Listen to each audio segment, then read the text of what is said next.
ತುಂಗಭದ್ರಾ ಡ್ಯಾಮಿನ ಗರಿಷ್ಠ ಮಟ್ಟ ಮತ್ತು ಒಳಹರಿವು ಏರಿಕೆ. ಇದಕ್ಕೆ ಮುಂಚೆ ನಮ್ಮ ಚಾನಲನ್ನು ಸಬ್ಸ್ಕ್ರೈಬ್ ಆಗಿಲ್ಲ ಕೂಡಲೇ ಸಬ್ಸ್ಕ್ರೈಬನ್ನು ಮಾಡಿಕೊಳ್ಳಿ ಮತ್ತು ಪಕ್ಕದಲ್ಲಿರುವ ಗಂಟೆ ಸಿಂಬಲವನ್ನು ಪ್ರೆಸ್ ಮಾಡಿ ವಿಡಿಯೋವನ್ನು ಲೈಕ್ ಮಾಡಿ ಮತ್ತು ಶೇರ್ ಮಾಡಿ. ಜೈ ಜವಾನ್ ಜೈ ಕಿಸಾನ್. ಈ ವಿಡಿಯೋದಲ್ಲಿ ಮುಖ್ಯವಾಗಿ ನಾವು ತುಂಗಭದ್ರಾ ಜಲಾಶಯದ ನೀರಿನ ಮಟ್ಟ ಮತ್ತು ಒಳಹರಿವು ಪೂರ್ತಿ ಮಾಹಿತಿಯನ್ನು ನೋಡ್ತಿದ್ದೀವಿ. ಕಳೆದ 24 ಗಂಟೆಗಳ ಅವಧಿಯಲ್ಲಿ ತುಂಗಭದ್ರಾ ಜಲಾಶಯ ಮಟ್ಟ ಎಷ್ಟು ನೀರು ಬಂದು ಸೇರಿದೆ ಅನ್ನೋದು ನೋಡ್ತಿದ್ದೀವಿ.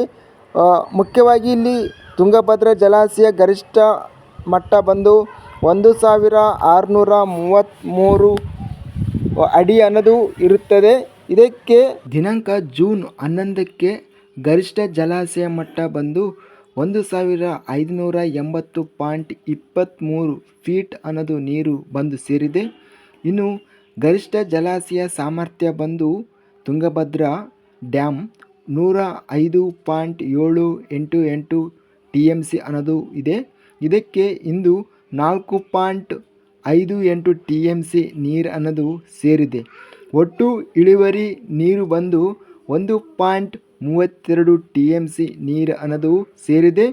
ಒಳಹರಿವು ನೀರಿನ ಇನ್ಫ್ಲೋ ಆಫ್ ವಾಟರ್ ಬಂದು ಡ್ಯಾಮಿಗೆ 4081 ಕ್ಯೂಸೆಕ್ಗಳು ಬಂದು ನೀರು ಅನ್ನೋದು ಬಂದು ಸೇರಿದೆ.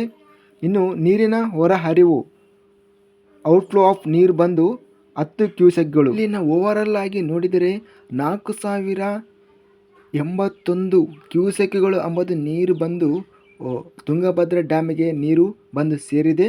ಸ್ನೇಹಿತರೆ, ನಮ್ಮ ಚಾನಲನ್ನು ಸಬ್ಸ್ಕ್ರೈಬ್ ಆಗಿಲ್ಲ ಕೂಡಲೇ ಸಬ್ಸ್ಕ್ರೈಬನ್ನು ಮಾಡಿಕೊಳ್ಳಿ ಮತ್ತು ವಿಡಿಯೋವನ್ನು ಲೈಕ್ ಮಾಡಿ, ತಪ್ಪದೇ ಅದೇ ವಿಧವಾಗಿ ಶೇರ್ ಮಾಡಿ. ಜೈ ಜವಾನ್ ಜೈ ಕಿಸಾನ್.